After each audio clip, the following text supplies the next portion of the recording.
Tom, I feel like Zoom calls, back during COVID, they were obviously massive. Everyone was getting around that for work purposes, even just hanging out with friends. Yeah. And we've sort of seen it hang on a little bit, the Zoom calls. People still are using them for work conferences. Since COVID, I found a lot of people are still working from home. It's become a bit more of a trend. Extended holiday. Yeah, it would be nice. But it's an interesting one as well because, like you said, Zoom has got more popular and it's kind of stayed around to the point where people are using it for kind of strange purposes as well.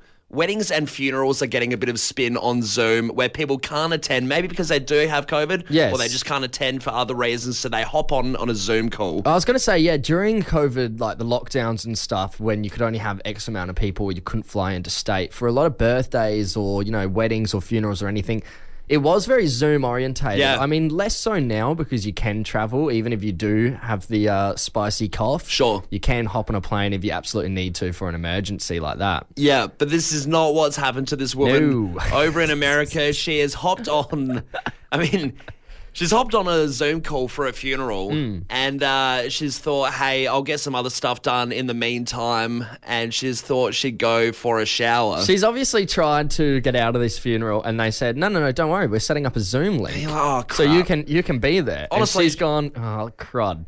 So honestly, she's probably getting ready for something later on, probably leaving the house for something she thought was more important than the death of whoever this was. Yeah, so she's gone and entered the Zoom call. She's on the chat there. Yep. Funeral kicks off. Yep, and obviously the intention would be that you'd have your camera off. Yeah. She's obviously not too technologically savvy. Could have had it on. You could have had everyone on the Zoom, like it'd be Brady Bunch style thing in the background. I guess so, but her camera personally, the one that was on her, happened to be turned on. Right, okay, so she didn't turn it off. Yeah, so... She's on display. On display, full at the funeral. Everyone can see her little square, and she's naked in the shower. She's in the shower? Yeah. Right, and she's brought the camera with her into the shower. Well, I think she's got the laptop sitting up on the cupboard there where the sink is and everything. Even if you are technologically savvy, right, I would never enter a Zoom call and take it into the shower. Even if I knew absolutely the camera was off, I would not take the risk because technology is known to stuff up all the time. Oh, 100%. Or you're making damn sure there's a sticker over the camera just to be double safe. Yeah, absolutely. What are you doing going in rogue with a normal laptop and no sticker on it? It's crazy. And she's showering. Is she in full view? Yeah, she's in full view. During this funeral? Yeah. There's heaps of videos that have gone would around be for distracting. it. What I don't get as well, there's heaps of videos that have gone around of it, right? Like, you can see it. Yeah. What creep at the funeral screen recorded this?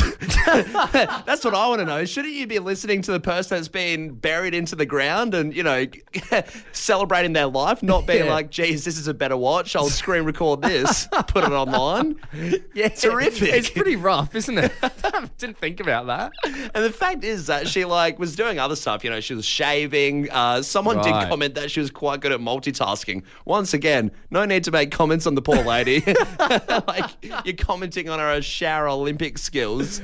Look, we are going to open up the phone lines in just a moment. When did the camera catch you out? I mean, a few examples I could think of is, maybe you lied to get out of work or something and you were caught out on Snapchat or Instagram.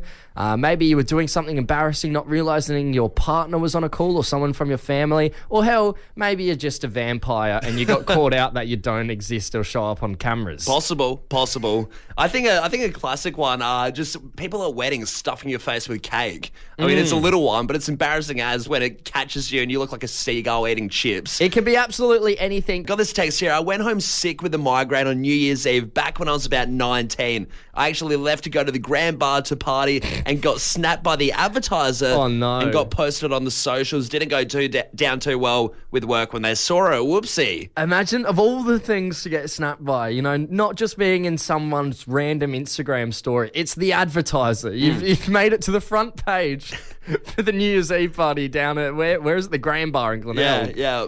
Jeez, that's not terrible. Great. No. Hey, we've got Danny from Gawler on the line. Danny, when did the camera catch you out? I was pulling a sickie and I accidentally sent a Snapchat to my boss, and the Snapchat said, "Pulling a sickie, what to do today?" Ooh. And then what happened, Danielle? Did he respond? Come to He work. responded and he said, "Is that so?" And then we've never spoken about it since that. Jeez. That's funny as. He was actually pulling a sickie too, by the sounds of it. Yeah, he didn't want to be caught out. That's it. Imagine you turned around and screenshotted that one. Yeah. Just, I'll keep that for later. I'll use it against you. Pop that in the back pocket. Hey, Yeah. Danny, thanks for getting involved. We appreciate it. No worries. Cheers. Oh, I like this one, Tom. We've got an anonymous. Yes, anonymous on the phone line. Good morning. When did the camera catch you out? Hey, so I've just started this new role, and it was about 3-4 weeks ago, and I was on this really important team meeting. There's about 42, 45 people, like divisional leaders all throughout Australia. I'm talking about the big hotshot guys. Jeez. Okay, so everyone... So let me get this straight. Everyone in this workplace, all the big shots, are on this Zoom call Australia-wide. Yes, unfortunately. So All right. I had to transfer it to my phone because I had to get ready. I had to go to the gym and get my kids up. So I go to the bathroom and I'm doing my thing, and the internet cut out and then reconnected without me knowing. Sure. And I just hear everyone just go dead quiet. Oh, And no. after a couple of seconds, I hear, "Can someone please tell her that a camera's on?" Oh, my God. At this point, did you know it was about you, or were you thinking, yeah, who's the idiot with their camera on? Yeah, I had no idea until I looked down and I see my direct boss calling me my phone, and my heart just sank. Oh, no. Right. And so were you completely undressed at this point as well? Yep. Oh. Did you, Yep. did you verbally, did you have to do an apology or anything, or say, sorry, guys, or what happened? How did you respond to that? I completely freaked out and I just logged off the meeting. Yeah. I realised I don't know if I should have done that. Yeah. That's what you would do. Just launch on it, hit Yeah. the X button, and get the hell out. Yeah, flee the country, change your name. Become Mrs. Doubtfire. Yeah, I mean, I'm still in probation. So, Right. Oh, jeez, and that's then- rough. And then the following day, I get a phone call, and now they want to put me on counselling for the next Oh, my God. Yeah, you're troubled. You need help. Look, celebrities, we're going to talk about celebrities for a minute because I think they all universally have one bad skill. Like, they're all really bad at this one thing, and it comes up time and time again, and that is naming babies. Yeah. Right? You got Kim K and Kanye calling their poor girl Northwest. Chris Martin and Gwyneth Paltrow calling their kid Apple. And however the heck you say Elon Musk and Grimes' baby's name, I'm not even going to go there. So there's an X, there's mathematical symbols. Yeah. It's just way too hard. I feel like when celebrities just get way in over their head. It must be when you're injected with so much money and fame that you're like, well, I need to spruce up my life a bit, you know. Yeah. I need to shock people. Yeah, exactly right. And they're just the weirdest things. Very rarely you see a celebrity just come out of the woodwork and say, my new baby's name is Callum. James. Yeah. Yeah. Just something real plain, simple. Just keep it at that. But the issue is, right, with these celebrities going pretty haywire on what they're calling their kids, it's opened up the door for people that love these celebrities who now seem to be, I guess, blindly following them by giving their kids, and pardon my French, shit names. Yeah. Because, I mean, these are really terrible names. This is a list of the most cursed 2023 baby names which has come out. And, I mean, I'll read you through a few. Here's just the boys, right? You got Brixton. Brixton. Like the area in London. Yeah, Right. Yeah, like... It's an odd one. You've got, and get ready for this one, Radix Zephyr. That's terrible. That's one name. And what is with these hyphenated double weird names? I don't know. There's quite a lot of them. If you're going to do a weird name, stick to just one weird one. Why are you doubling up? You got Coyote Bow, who sounds like some sort of coyote meat-filled bow bun. Yeah, Coyote Bow. Coyote Bow. Leviathan, which just makes me think this kid is going to be a snake and I don't want to be friends with him. Yeah, it's got a bit of that Slytherin touch to it, doesn't it? Yeah. And Sigurd Felix Wolfgang Atreides. That's one name. Bloody mouthful. You know who I feel bad for? The poor bloody teachers who have to read out these names in roll call every morning. Yeah, just straight up. Imagine going like through all of that and being like, Sigurd, Felix, Wolfgang Atreides. Yeah, what Here. the hell? Yeah, no, I feel like that would be really daunting for the teachers. But hey, it doesn't stop there, Tom. There are a bunch of girls' names, is there? I'll tell you what, I actually think the girls' names might be worse than the boys' names. Really? So kicking things off, we got Genesis, but it's spelled Genyxis. Okay, another sci-fi one. Yep. You got Lakelin, Nayeli Pixie. Right, there's a bit of a pixie trend going on at the moment. I mean, give it 20 years and I don't think that person's going to want pixie in their name. I feel like none of these kids want these names after 15 years. When they hit high school, they're going to be over it by then. How about this girl's name? There's a girl's name. Randallyn Rosalie. Randallyn Rosalie. Yeah. Anything with Randall in it just screams that villain from Monsters, Inc. and it's just a no-go. Don't even touch it. To round things out, you got Marika, which sounds like Maraca, and then Liesel the Weasel. Right, yeah. So there's some of the most cursed, terrible names of 2023. And Fresh Fam, let's make 2024 better. Let's just go to the standard, like I said, standard James. Let's leave it at that. Yeah. Tom, there's so many movie reboots where you think, geez, what was the point of that? Why are you doing that? Stop. Yeah, please. please, no more. Let it go down in the history books as an okay movie. Yeah, perfectly adequate. Just don't need to add anything else to it. But then there's a few that come about where you think, wow, this is ballsy and, you know, it could go well, it could go bad, but you're excited for it. Well, every reboot you see coming out, all I can think of is, geez, this is going to be a cash grab, but I'm absolutely going to go see it because I love the original. That's why cash grabs work. Yeah. I mean, they always do work. Yeah. I mean, you know exactly what they're doing, the, you know, executives in the big tower over in Hollywood, but you sort of fall for it. But this one has got us both particularly excited. It is the Happy Gilmore 2, the sequel confirmed. Get me out of here! Just eat that! Leave us alone! I left you in charge of getting that grab this morning. A bit of an obscure one. I think a lot of people will remember that one. Yeah. But everyone's pumped as for this one. It's got all the old cast sort of reunited. So Shedwick Gavin and then, of course, Adam Sandler, who is 56 now. Wow. So, he's getting on pretty old to play Happy Gilmore. I mean, I don't know if there'd be anyone out there listening that doesn't know Happy Gilmore, but if you don't, it was one of Adam Sandler's first movies, big hit in the 90s where he plays a golfer. He's a hockey player that gets into golf and he can drive the ball further than anyone. He's a freak. Yeah, very, very funny movie. Definitely childhood classic. Loved it, watched it all the time. So heaps came for that. But there's so many other ones. I mean, you see Beetlejuice 2 as well. Actually, so the trailer just dropped for Beetlejuice 2. It actually does look decent. Yeah, it does. That doesn't look as cash grabby. You look at that one and you think, geez, they put a little bit more effort into this. Yeah. And they've got all the old cast. So it got us thinking about these movies that you want to see. What would you like to see as a sequel? Yeah, we've opened up the text line here, Adelaide, 0428 927 927. Get involved this morning. Let us know, what movie would you like to see a sequel of? Is there anything that you'd like to see a sequel made of? Yeah, I would say Billy Madison. While Adam Sandler's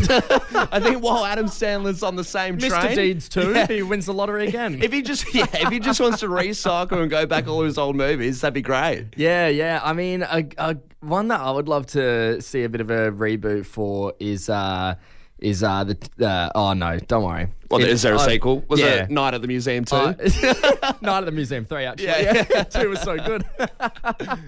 No, I've just realised, I was going to say Terminator, but I've realised it's quite a few. They did that. Yeah. Yeah, I had a look at the list of the top grossing sequels as well to see what actually pulled it off. Of all time? Yeah, of all time. Can I guess number 1? Yeah, guess number 1. Star Wars. No. Episode, okay. No. Episode 5. No. I was going to say no. Star Wars Episode 7, The Force Awakens, is actually number 3. And number 2 is Avatar, The Way of Water. Oh. Yeah. And number 1 is exactly what you'd expect as well. It's Avengers Endgame. So those are the top 3 highest grossing sequels. Yeah, right. Okay. I wouldn't call Endgame a sequel, though, right? It's kind of like a continuation. That's like the fourth Avengers movie. Yeah, so it's not the direct. Well, same with Star Wars as well. It's a bit of a... Episode 5 of Star Wars is the actual sequel. Yeah, well, it's a loose sequel, but yeah, I guess Avatar's the main one. Yeah, the text line's gone absolutely bonkers here. You can still get involved on 0428 927 927 if you want to let us know what movie sequel you'd like to see made. And somebody's texted in here and said, Garfield, the sequel. Just saw Kung Fu Panda 4. Solid.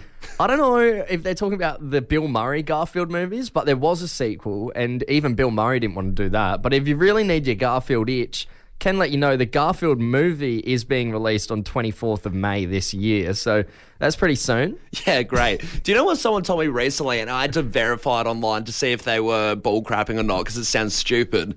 It is true that there is talk of a Wizard of Oz sequel from the perspective of Toto the dog, which is like, how would that go down? Strap the GoPro on top of him on some dog, and he just runs into a tornado. Like, how does it go? That would be amazing. I'd absolutely go see that. It's a different way to do it. Someone is obviously taking the piss, saying the Fast and Furious. The most important thing in life will always be the people in this room. Salute me, familia. It's all about family. How many are there? I think there's like... Have they broken... There's like 12 now. Yeah, they've broken double digits. Oh, yeah, they've gone past 10. Oh, absolutely. Somebody else has texted in here saying, I would love to see a second Kevin and Perry Go Large movie. Doof, doof, doof. Oh, yeah? I haven't actually seen Kevin and Perry Go Large, but rated well, 2000 movie. Having here, in the same sort of field as Happy Gilmore and stuff, these classic comedies, someone said, Blades of Glory. We're going to skate to one song only. Lady Hump by the Black Eyed Peas. I don't even know what that means. No one knows what it means, but it's provocative. No, it's not. It gets the people going. Yeah, classic movie. Very good. Will Ferrell and John Hemer? Oh, the guy Heater, who plays Napoleon. John Heater. Yeah, plays Napoleon Dynamite. Yeah. Of course, they also said Step Brothers. Yeah. And Dodgeball. If you can dodge a wrench, you can dodge a ball. Yeah, classic movies there. Another one here. This one, there's one I could definitely actually see getting made. Somebody's texting in saying, good morning, boys. I would love to see a remake of The Never-Ending Story. That's one I could absolutely see as a cash grab in the next 10 years come out. Yeah, 100%. I mean, we'd love to see all these movies. There's a few heavy hitters, but let's just focus on Adam Sandler for now. Yeah. Happy Gilmore. Let's try and get that over the line. Then Billy Madison. Yeah. Then Big Daddy. Exactly Big right. Stepdaddy. Tom, there's different techniques, I guess, to get your advertising across. And, you know, some of them are pretty bizarre. I guess if you don't have much money behind you, you go for a pretty weird one. Yep. And that's exactly what we've seen in Sydney with this new dating app called Thursday Dating. They have gone for a very bizarre way of advertising themselves. Yeah, look, it's a bit of a guerrilla marketing. No gorillas involved, but... that would have been cool, actually. It would have been cool. That's something I would condone. They didn't have the money for the gorilla. No, they've done some guerrilla marketing, and it's really divided people's opinions on this dating app. Some people are really upset about it. Some people are like, hell yeah, that's a great idea. I mean, controversial, but I guess one thing they have achieved out of it is people are definitely talking about it, which is what you want. That's it, So pretty much they've got a standard car, they put it out on the streets in Sydney, and they pretty much spray painted it with a bunch of words that imply someone has cheated. You know, liar, cheater, scum. I know what you did. Yeah. I know where you live. Yeah. Well, it sounds a bit terrorizing, but of course this was, you know, fake, and no one has done the dirty, but it was just to catch people's eyes a bit. Yeah, so the two girls who run this app, they came out and said they didn't have the money to splash on, you know, influencers, billboards or TV or anything.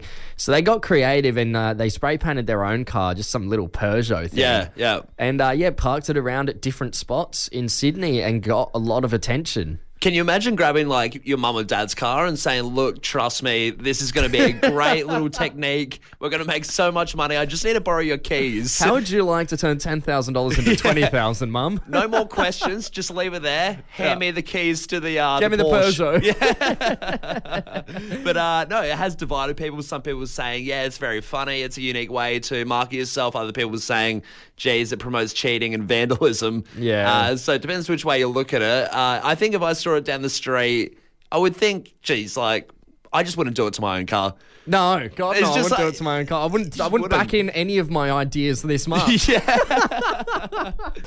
Callum, we're going to need the Fresh Fam's opinion on this one in just a moment. We want to know, is this gross or is it not gross? Basically, an alarmingly high rate of Aussies have admitted to re-wearing their undies before washing them. Right, yeah. So this is in our own backyard. It's in Australia, so it hits a bit closer to home. It's always better when something like this comes out about another country. You know, when it's something like France, oh, great. They can do what they want. That's just European. In the Northern Hemisphere, they can be weird as much as they want. But this is Australia. You know, we take pride in ourselves and we don't want to be associated with such things. That's it. Well, I mean, they've come out with quite a few numbers, quite a few stats here, and they're saying probably the most alarming one found in this investigation was that approximately 20% of Aussies will re-wear undergarments before giving them the old wash. Really? Yeah. You know what's crazy? Whenever someone comes out with those stats and they say, 1 in 5, it always puts in perspective in my head that I imagine, say, 5 people at work and then think one person is doing that.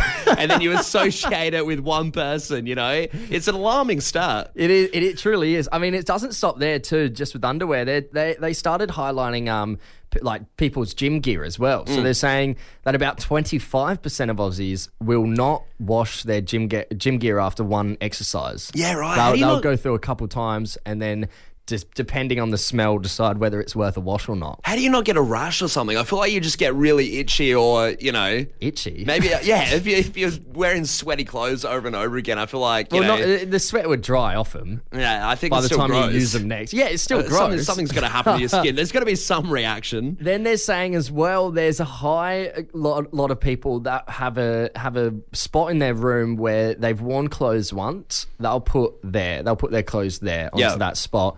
And after wearing them twice or 3 times is when they'll wash them. I do that, right? If I wear a pair of pants on one night out and they're like not, covered in crap, I'll put them away and wear them again before washing. See, I don't know. It's a funny one. Pants are different. Pants, shirts, t-shirts, anything that isn't underwear or socks, really. Yeah, pretty much. But no, this is the grossness doesn't really stop there. We were talking about Gen Zs earlier. They're saying that they are the worst offenders. Gen Z, with about 30% of them re-wearing undies and 36% of them re-wearing gym gear. Yeah. So that is pretty high, pretty scary stats there. It is a scary stat. And what we want to do is open up the phone lines. Is this gross or not? I mean, it's a high amount of people. There's got to be people listening right now that think, you know what? No, it's okay to wear your undies twice in a row, back to back, inside out. Well, it sounds like a bizarre stat, but like you said, the stat is big enough to, I guess, have a lot of people listening from the Fresh Fan that, would go the other way and say, yeah, it's fine. So I'm curious to hear both sides of it. Yeah, absolutely. Well, we want to hear both sides. If you maybe you have some reasons why you shouldn't wear undies twice in a row, let us know. I think in general day-to-day sense, probably best to turn over a new pair. Oh, general day-to-day, no excuse. If there are exceptions like this text here, actually, camping, 2007, rock the undies 3 days straight. A few of the other boys did it too. See, that's a little bit more understandable. Yeah. I guess you're camping, you're in that situation, maybe all the other undies ran out. I feel like the fact that they have to put a timestamp of 2007 attached really shows what a milestone it was in this person's life. They're never going to forget. Got another text from Chris in Lonsdale here saying, morning fellas, all depends on the double up on the undies. If I'm heading out, I'll shower, get all fresh, put a clean pair on, and more than happy to spend the next day in them if things look dire. Right. Yeah, right. Yeah, I can kind of understand that. I mean, if you're doing a bit of a walk of shame, you've got nothing else on you. No worries. Thanks, Chris. I'll remember that next time you text in. This one here as well. Heaps of delayed flights from my trip to Vietnam. Had the same clothes on, including undies, for 2 days. Hated it, though. Felt like I was holding a weapon going through customs like people would realise. I guess like when you do rock the undies for multiple days straight, you are worried someone's going to catch on somehow with some spidey senses. A weapon of biochemicals. Yeah. What is that smell? Somebody's just texted in now saying my ex-boyfriend used to wear the same pair of undies for 2 or 3 days in a row. So gross. Jeez, it's an ex for a reason. Yeah. Hey, we're going to cross over to Luke in Woodcroft. Luke, is this gross or not? What do you think? What's your idea on the matter? Yeah, I definitely reckon the undies is gross, but you can get away with wearing shorts and that for a few days, I reckon. But absolutely. I agree. Well, you mentioned, you texted in, you mentioned something about your singlet. Did you wear a singlet underneath, like, work shirts? I just reckon wearing singlets and that each day. You always change that over, but Shorts, you can get away with a few days. Undies, daily. Absolutely daily as well. Yeah. So how many days are you rocking the shorts for? Oh, probably 2 or 3 days to get away with it for. Do people treat you like Bart Simpson? They're like, why is Luke wearing the same clothes every day? Oh, they're just plain old boring black ones. So Yeah. they probably blend in. Pretty discreet. Yeah, no one can tell. Luke, Yeah, we got to but ask. undies are just, nah. We got to ask Luke. Yeah. Have you ever doubled up on the undies? Oh, hey. Heaps, yeah. You don't want to do it, but you have Doesn't done mean it. I like it.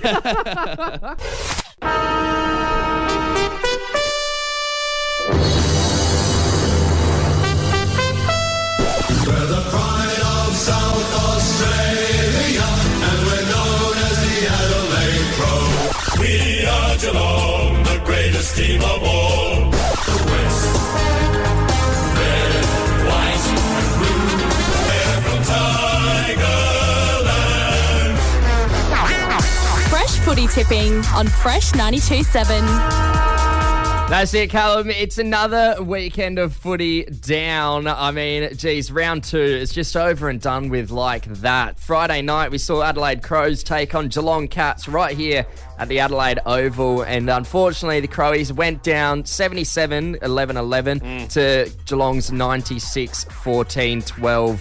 A couple of poor quarter performances, just wasn't it left it too little too late, really. Yeah, the I Crows. mean, we were doing your not-so-surprised birthday on the time of that game, and I feel like it kind of squandered a little bit of it. I mean, we're at the pub, and it was on the big screen right there by the bar, prime viewing, but I saw you turning your back away from that one a few times. Yeah. I didn't stay out much longer after after that game finished up. And then, of course, on Sunday, we saw Richmond taking on Port Adelaide at the MCG. Richmond went down 92, 13 goals, 14 to Port 122, 18 goals, 14 points. Very nice. Getting the win for Boki's 350th. Oh, how was that? There are a few milestone games this weekend as well, but Boki's, of course, that's a huge effort, so congrats to him in his career. Yeah, I mean, huge as well from Port, because they're actually down at half-time. And, Richmond looked all over him, but the second half, they came out a different team, just really tore them apart and then ended up winning by 30 points.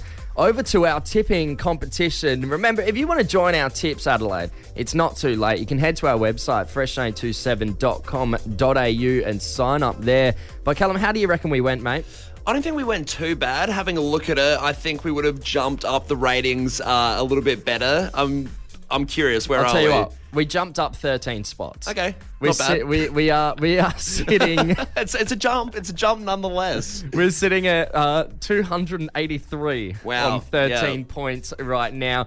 But it has put us in front of Kayla Maggs, who are sitting in 341st spot 300 on 12 points. Gee whiz. And then Taylor for your workday is crushing it out the front, sitting at 220 on 14 points. Once again, another thing that baffles me, we've said it before about Taylor, she is fluking it every time. I think she just leaves it on the automated choosings as well. I don't Just even all know the away games. Yeah, I don't even know if she tips. I think she lets the computer do it, and it seems to be working out just fine. Got to give a few shout outs. I mean, to show how tight of a competition this is, our first two people, Lisa M and Shazam, or Danny F, are both tied on 18 points, sitting in first place. And then from third place to about 14th, everyone's tied on 17 in second. Then from 15th all the way down to 57th is third place, tied on 16 points. Okay. I'm currently sitting at 27th on my personal tipping account. Yeah, right. So doing all right there. Without your help. Surprise, surprise. Hey, there was one flimsy round. We're going to claw it back. Don't worry. I'm looking for a top 100 spot in the next few weeks, at least. Couple more shout-outs to Hibbo18 or Steve H in third place, and Power 2024 or Rebecca P in fourth, and K-Crow, KCR in fifth place. Shout-outs to all of those guys for getting on the tips. Make sure you get on them early and don't miss out from getting an automated game. That's it. And hey, we're killing it, Tom, as long as we're beating Callum Maggs. Yeah, that's right the main now. thing. That's what I'm thinking about. Remember, there will be prizes throughout the season, especially towards the end of the season. All you got to do is head to our website, fresh927.com.au, and you can jump in our footy tipping competition there. You're with Tom and Callum.